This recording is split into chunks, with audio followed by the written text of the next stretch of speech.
Hi hello ನಮಸ್ಕಾರ. ಎಲ್ಲರೂ ಹೇಗಿದ್ದೀರಾ? ಎಲ್ಲರೂ ಚೆನ್ನಾಗಿದ್ದೀರಾ ಅಂತ ಭಾವಿಸ್ತಾ ಇವತ್ತಿನ ವೀಡಿಯೋನ ಸ್ಟಾರ್ಟ್ ಮಾಡ್ತಾ ಇದ್ದೀನಿ. ಇವತ್ತು ಮಧ್ಯಾಹ್ನದಿಂದ ವೀಡಿಯೋ ಸ್ಟಾರ್ಟ್ ಮಾಡ್ತಿರೋದು ನಾನು. ಇಲ್ಲಿ ಅಳಸಂದೆ ಕಾಳನ್ನು ತಗೊಂಡಿದ್ದೀನಿ. ಕಾಳು ಸೀಸನ್ ಆಗಿರೋದ್ರಿಂದ ಅಳಸಂದೆ ಕಾಳನ್ನು ಸುಲಿದ್ಬಿಟ್ಟು ನಾನು ಅದನ್ನೆಲ್ಲ ಕ್ಲೀನ್ ಮಾಡಿ ಇಟ್ಕೊಂಡು ಇದನ್ನು ಮಾಡ್ಕೊಂಡಿದ್ದೀನಿ, ನೀಟಾಗಿ ತೊಳೆದು ಇಟ್ಕೊಂಡಿದ್ದೀನಿ. ಇಲ್ಲಿ ಹುಳಿ ಸಾರನ್ನು ನಾನು ರೆಸಿಪಿ ತೋರಿಸ್ತಾ ಇರೋದು. ಇಲ್ಲಿ ನಾನು 1-2 ಟೊಮೊಟೊ ತೊಗೊಂಡಿದ್ದೀನಿ, 3 ಮೀಡಿಯಮ್ ಸೈಜ್ ಈರುಳ್ಳಿ ತೊಗೊಂಡಿದ್ದೀನಿ, ಬೆಳ್ಳುಳ್ಳಿ 1 ಗೆಡ್ಡೆ ತೊಗೊಂಡಿದ್ದೀನಿ, 1 ಇಂಚು ಶುಂಠಿ ತೊಗೊಂಡಿದ್ದೀನಿ, 1.5 ಸ್ಪೂನು ಖಾರದ ಪುಡಿ ತೊಗೊಂಡಿದ್ದೀನಿ, 2.5 ಸ್ಪೂನು ಧನಿಯಾ ಪುಡಿ ತೊಗೊಂಡಿದ್ದೀನಿ, ಸ್ವಲ್ಪ ಕೊತ್ತಂಬರಿ ತೊಗೊಂಡಿದ್ದೀನಿ, 2-3 ಕಡ್ಡಿ, ಹಾಗೆ 1 ಕಪ್ಪು ಕಾಯಿ ತುರಿನ ತೊಗೊಂಡಿದ್ದೀನಿ.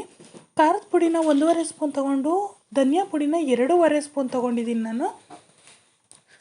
ಅಂದರೆ ಅರ್ಧಕ್ಕರ್ಧ ಜಾಸ್ತಿ ಮಾಡ್ಕೊಂಡಿದ್ದೀನಿ, ಒಳ್ಳೆ ರುಚಿ ಇರುತ್ತೆ. ಹಾಗೆ ನಾನಿಲ್ಲಿ ಗರಂ ಮಸಾಲ ಮತ್ತು ಚಕ್ಕೆ ಲವಂಗ ಆ ಥರ ಏನೂ ಆ್ಯಡ್ ಮಾಡ್ತಾಯಿಲ್ಲ, ಯಾಕೆಂದರೆ ಮಸಾಲೆ ಜಾಸ್ತಿ ಆಗಬಾರ್ದು ಹಸಿ ಕಾಳಿಗೆ. ಇದೆಲ್ಲದನ್ನು ಮಿಕ್ಸಿ ಜಾರ್ಗೆ ಹಾಕ್ಕೊಂಬಿಟ್ಟು ನುಣ್ಣಗೆ ರುಬ್ಕೊಂಬಿಡೋಣ.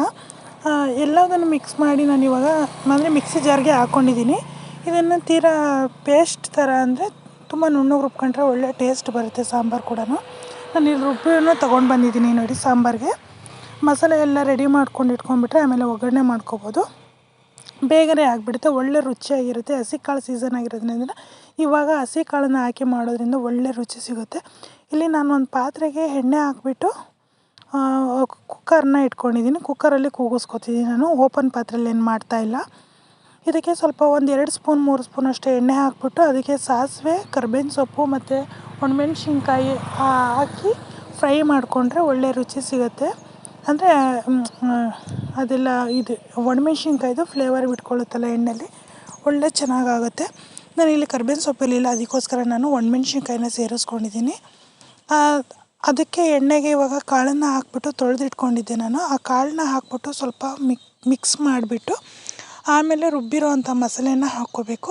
ಯಾರಾದರೂ ನನ್ನ ಚಾನಲ್ನ ಸಬ್ಸ್ಕ್ರೈಬ್ ಮಾಡದೆ ನೋಡ್ತಿದ್ರೆ ಪ್ಲೀಸ್ ಸಬ್ಸ್ಕ್ರೈಬ್ ಮಾಡಿ, ಹಾಗೆ ಲೈಕ್ ಕೊಟ್ಟಿಲ್ಲ ಅಂದರೆ ಪ್ಲೀಸ್ ಒಂದು ಲೈಕ್ ಕೊಡಿ, ವಿಡಿಯೋನ ಆದಷ್ಟು ಪೂರ್ತಿ ನೋಡಿ ಹಾಗೆ ಶೇರ್ ಮಾಡಿ ಅಂತ ಕೇಳ್ಕೊತೀನಿ.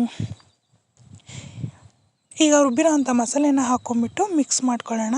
ನೀರನ್ನು ನೋಡ್ಕೊಂಡು ಹಾಕ್ಕೋಬೇಕಾಗುತ್ತೆ ಅದಕ್ಕೆ, ಏಕೆಂದರೆ ಜಾರಲ್ಲೇ ಇರುತ್ತಲ್ವ ಇನ್ನು ಮಸಾಲೆ, ಅದನ್ನೆಲ್ಲದನ್ನು ನಾವು ನೀಟಾಗಿ ತೊಳೆದ್ಬಿಟ್ಟು ಹಾಕ್ಕೋಬೇಕು. ಒಳ್ಳೆ ರುಚಿಯಾಗುತ್ತೆ. ಹಸಿ ಕಾಳು ಸೀಸನಲ್ಲಿ ಹಸಿ ಕಾಳಲ್ಲೇ ತಿನ್ನೋ ಒಂದು ಇದು ಖುಷಿನೇ ಬೇರೆ.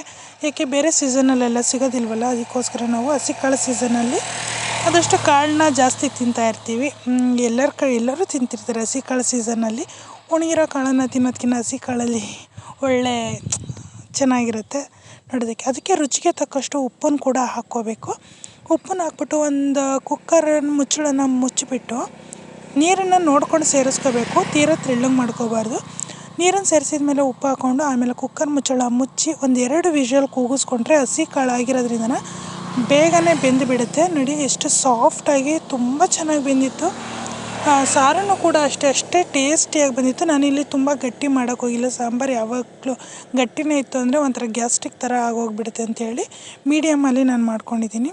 ಒಳ್ಳೆ ರುಚಿಯಾಗಿತ್ತು. ನನ್ನ ವೀಡಿಯೋ ಏನಾದರೂ ಇಷ್ಟ ಆಯಿತು ಅಂದರೆ ಪ್ಲೀಸ್ ಒಂದು ಲೈಕ್ ಮಾಡಿ, ಕಮೆಂಟ್ ಮಾಡಿ, ಶೇರ್ ಮಾಡಿ ಅಂತ ಕೇಳ್ಕೊತೀನಿ. ಒಳ್ಳೆ ರುಚಿಯಾದ ಸಾಂಬಾರು ಕೂಡ ರೆಡಿಯಾಗಿತ್ತು.